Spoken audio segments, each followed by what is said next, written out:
Younes. Salut, salut. Bienvenue pour notre Update lecture. Oui. Donc, allez, hello, vas-y. Oui, parce qu'il n'y a que pendant les updates que je peux commencer. Ouais. Donc voilà, je vais commencer par, enfin, le dernier tome de l'expérience Nora Thompson. Tome 3.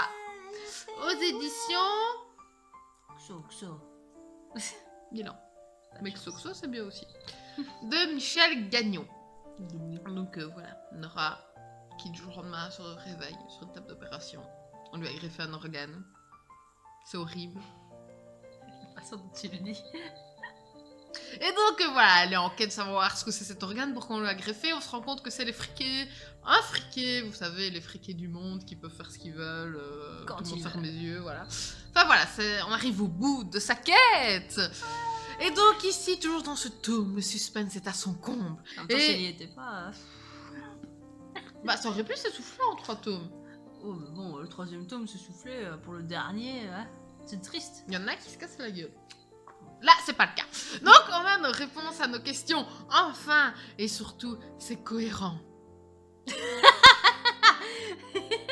Mais quoi? Mais c'est marrant, c'est cohérent. Ça aurait pu ne pas l'être. Ouais. Et ce serait dommage, justement. Et il y en a qui le font Ouais, aussi. je sais bien. Il y en a qui se cassent la gueule. Là, ce n'est pas le cas. Et donc, la fuite, enfin, cesse. Enfin, il y a l'affrontement contre ce gros méchant friqué et Nora. Et ça fait quand même du bien qu'à la fin, on se pose et enfin, poum. Poum. Ouais, poum. Battle final. Battle Poum. finale. L'auteur arrive encore à nous tenir en haleine et ça ne m'a finalement pas déçu. Donc, j'étais satisfaite de cette saga. C'est pas la meilleure saga de ma vie, ça c'est une certitude, mais c'est une bonne saga. J'ai passé 3 bons moments et elle est enfin clôturée. Ce sera un petit V. Parce qu'en fin d'année, on compte les séries qu'on a terminées. C'est vrai. Et donc, tu pourras le faire. Voilà, retrouvez-nous en fin d'année pour reparler encore de Nora Thompson. Voilà. Et est-ce que c'est une saga que tu reliras à l'occasion? Non. Non. Putain, non. Je ne relis pas beaucoup mes bouquins, Ah ouais, mais c'est ça n'en vrai. fera pas partie. Bon, allez, à moi. Oh, j'adore les Les gros yeux chats. Attends, je vais voir. Mon chat. Il y a un chat dehors. Et c'est pas mon chat qui est excité, non, c'est toi. Ça parle vite. À moi. Alors, j'ai enfin fini, parce que j'étais en retard, Harry Potter and the Prisoner of Azkaban de J.K. Rowling, aux éditions Bloomsbury, donc la beauté encore de... Canon. Ouais. Et le petit bus. Et le petit bus, le night bus. Donc, ouais, j'ai pas besoin de présenter ce que ça, le résumé.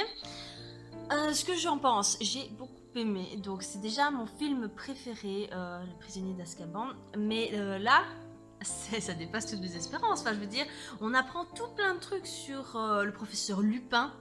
Et le fait qu'il soit loup-garou. Donc c'était vraiment super avec son passé. On en apprend plus sur le passé du papa de Harry et du coup sur Sirius.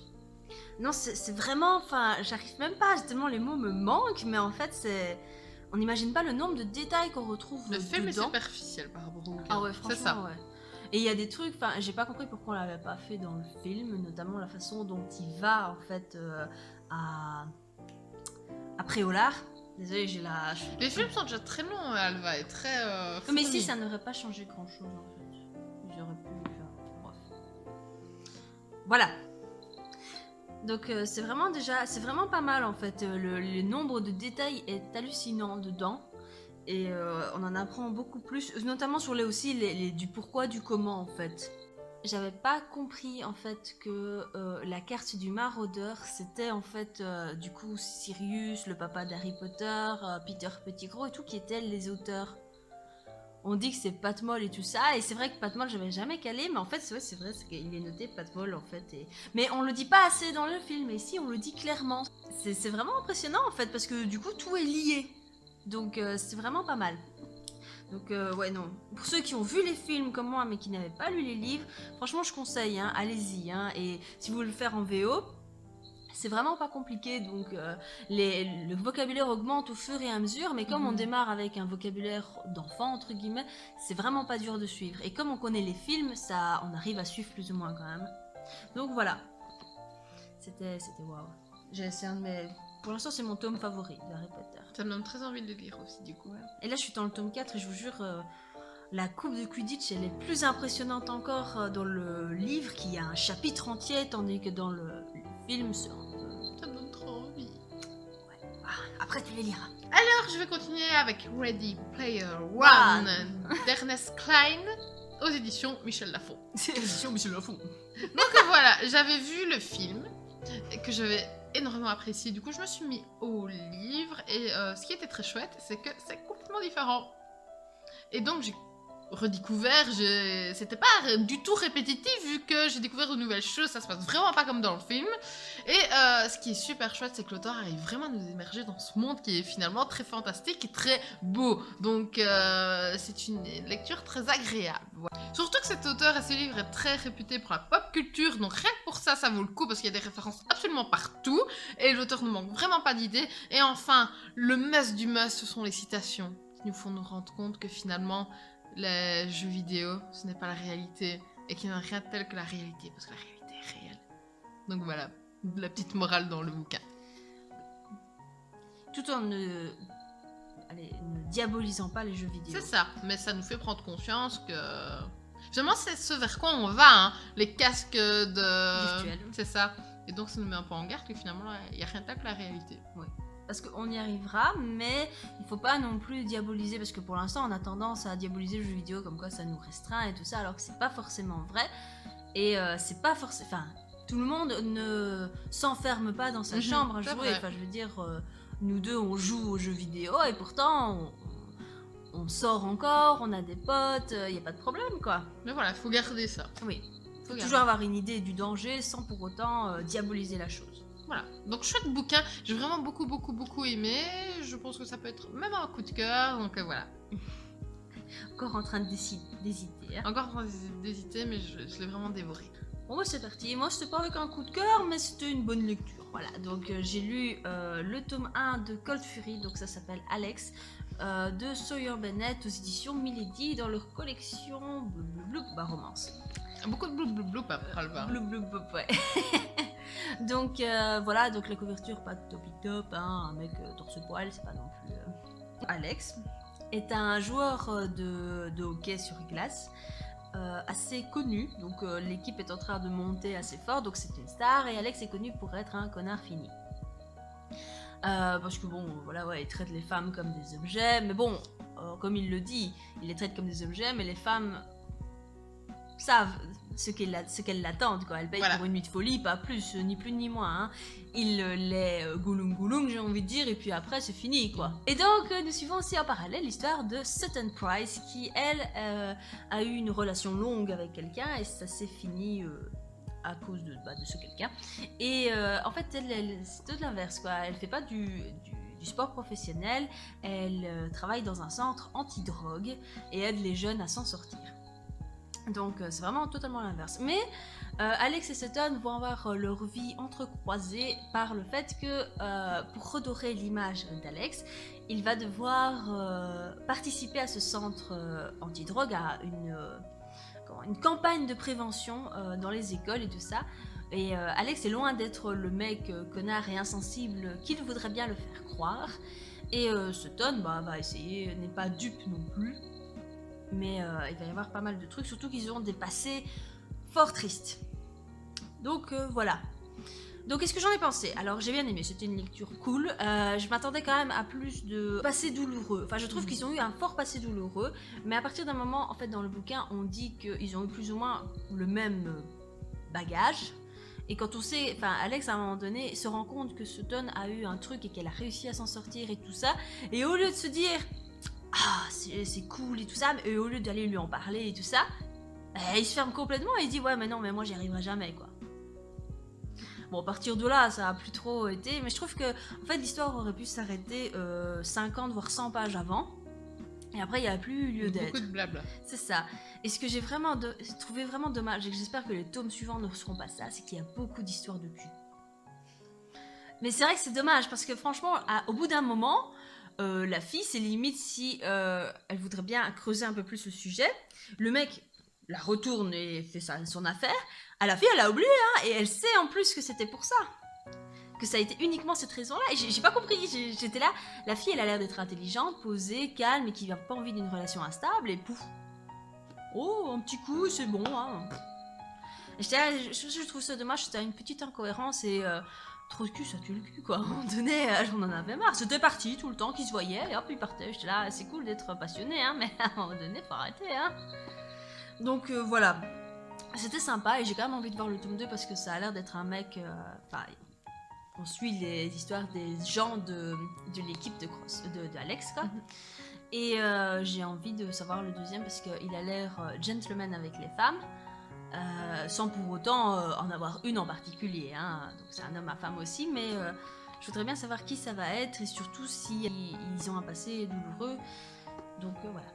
Je vais passer à la Maison de la Nuit, le tome 10 de PKJ Piscast et Christine Cast, que vous entendez à toutes les vidéos. Tu sais que t'as dit Piscast. Bon, PC Cast and Christine Cast. Donc voilà, la nature de Néphérette est révélée. La Maison de la Nuit est incendiée. Est-ce que Zoé et ses amis vont y arriver? Ça, ce sera le spoil à ne pas dire. Voilà. Donc ici, c'est un tome assez transitoire, assez calme en soi. Il n'y a pas vraiment de grosse action comme on peut le voir dans les autres tomes. Seulement, ce qui est bien, c'est qu'il y a enfin la vraie coupure entre Néphérette et la Maison de la Nuit. Elle est vraiment révélée. Ses vraies intentions sont enfin mises à nu, mises à jour. Enfin, on y est cette fois-ci. Il a fallu du temps. Et donc voilà, la grand-mère de Zoé va avoir un rôle, elle va être mise en péril. Ce personnage qu'on aime tant finalement, auquel on est attaché, donc émotionnellement, on y est aussi. Ah ouais, on connaît tous cette mamie toute douce, toute mignonne, qui nous procure des conseils de sagesse. Voilà, donc on tourne les pages en espérant qu'il va rien arriver à la petite grand-mère qu'on aime beaucoup. Et donc finalement, la fin m'a étonnée, et donc j'ai hâte de voir la suite. C'est beau. Donc Après 10 tomes, toujours de voilà. l'étonnement. Donc c'était calme, c'était plat, mais peut-être un que j'ai... celui que j'ai le moins aimé peut-être. Mais il était bien quand même, et j'ai quand même envie de continuer. Ah ben voilà. Bon, alors c'est parti pour le dernier livre pour moi. Donc il s'agit de le tome 1 de l'héritière des Ravens, donc Sorcière malgré elle, de Mérope Malo aux éditions Castelmore. Donc la couverture est super jolie. J'ai une petite dédicace de Mérope. Donc, qu'est-ce qui se passe? Alors, on suit l'histoire de Asia, 19 ans, qui n'a plus vu sa mère et sa tante depuis des années, parce qu'elles l'ont envoyée dans un internat. Et quand elle va rentrer, en fait, ça va être curieux, parce qu'elle va se rendre compte que sa tante et sa mère sont décédées quelques mois après son départ. Oh merde! Ouais, c'est con. Donc voilà, elle va un peu s'y faire. Ça va être totalement barjot en fait le début. Et elle va se rendre compte en fait que ce n'est pas une fille comme les autres et elle va développer certains pouvoirs. Ces pouvoirs vont se réveiller justement à ce moment-là. Entre-temps, elle va rencontrer un gars un peu sexy. Et elle va devoir aussi se faire certaines aventures qui se passent. Des fragments ont été égarés dans la ville dans sa ville natale et elle va devoir les récupérer parce que les gens qui tombent dessus deviennent violents. Alors, qu'est-ce que j'en ai pensé? En fait, je trouvais que l'histoire en général était vraiment pas mal. Ça a des bons potentiels. Le problème, c'est que je trouve qu'il y a beaucoup d'erreurs, d'incohérences et de non-dits. Bon, vous allez me dire, c'est que le premier tome, mais parfois on passe d'un truc à l'autre. Enfin, par exemple, la fille, donc ses parents, sa mère et sa tante sont des générations de sorcières, hein, depuis des lustres et des lustres. Et on dit qu'à un moment donné, il y a une rivalité avec une autre famille qui, elle, essaye de faire du capitalisme, etc., etc. Pas de problème avec ça. Et puis au début, donc, elle dit, moi je comprends pas la rivalité, enfin maintenant c'est fini, on est au 21e siècle, bon sang de bonsoir. Et elle va apprendre que sa mère et sa tante revenaient de chez eux lorsqu'elles ont eu leur accident de voiture, de la maison de l'autre famille. Et là, elle va commencer à péter une quille et à en vouloir à la famille entière de l'autre. Et j'étais là, et pourquoi? Enfin, je veux dire, déjà de 1, ta tante et ta truc, mais ta mère, tu t'en as aucun souvenir, quasi. Et ensuite... Tu dis un truc et tu penses l'autre machin après. Alors je veux bien, parfois les émotions s'en mêlent et tout ça, mais là c'était un peu trop quoi. Je veux dire, elle aurait pu aller au bar et boire un coup quoi. Mais elle a pas fait ça. Donc voilà, et puis ensuite elle considère des amis, donc il y a un groupe de petits vieux en fait qui étaient amis avec sa mère et la tante, qui essayent de la soutenir, etc. Moi il n'y a pas de problème avec ça. Le problème c'est qu'elle les considère comme des amis après 2 jours. C'est pas ses amis. Ça va vite. Ça va un peu trop vite, ça va trop vite aussi pour le mec, enfin pour l'histoire d'amour, enfin elle le voit, elle n'arrête déjà pas d'y penser alors que le jour même elle venait d'apprendre que ses parents, sa mère était morte quoi. Et elle flash déjà sur le gars, elle dit il est sexy et tout, mais tu penses pas à ça, enfin, allô. Mais sinon l'histoire est vraiment pas mal, mais on n'explique rien quoi, à un moment donné on est là, oui l'autre famille elle sait qu'ils sont sorciers et tout ça, mais comment tu sais? Enfin, je veux dire, normalement, c'est un secret qui est vraiment très bien gardé, apparemment. Mais apparemment, toute la ville le sait, hein. J'ai pas compris. Il y a des trucs, à moins que c'est moi qui ai vraiment mal lu, mais je trouve que c'est pas assez expliqué. Et parfois, on va vite en besogne pour tout. Et l'histoire d'amour aurait pu être vraiment très belle. Ils auraient vraiment pu essayer de se chercher et tout ça. Et le mec est vraiment trop parfait. Il arrive vraiment à tout comprendre, la fille et tout ça. Et des histoires avec la mère du mec et tout, et finalement, on se demande où ça veut en venir. Parce que parfois, dans une histoire, quand on va trop loin, qu'il y a trop de trucs qui s'en mêlent, en fait, pour l'auteur, ça devient difficile d'être cohérent, justement. Et là, j'ai l'impression qu'on tombe un peu dans l'incohérence et tout ça, et je trouvais que c'est vraiment avec cet esprit-là que j'ai lu ce bouquin. L'esprit de ça a l'air super parce que franchement une sorcière vous savez qui est dans sa ville natale depuis des générations et des générations et des générations et puis qui ne sait pas à tout et enfin ça peut être pas mal mais on n'en apprend pas assez. Donc plutôt négatif comme récit. Oui, plutôt négatif. Mais je lirai quand même le tome 2 pour voir si, au fur et à mesure, parce que je sais que Mérope Malo, c'était son premier roman, et que, à mon avis, ça s'est peut-être bonifié avec les plusieurs tomes, quoi. Ça se trouve, elle a rattrapé le coup au fur et à mesure, quoi. Donc lui, c'est une deuxième chance. Oui, c'est ça. Parce que ça a quand même été publié chez Castelmore, donc si ça se trouve... Voilà, quoi. À voir. On arrive au bout de cet update, Alva. Oui, ça y est, c'est fait. J'espère que vous avez aimé. Oui, si vous avez lu un de ces livres, n'hésitez pas à nous dire votre avis. Oui.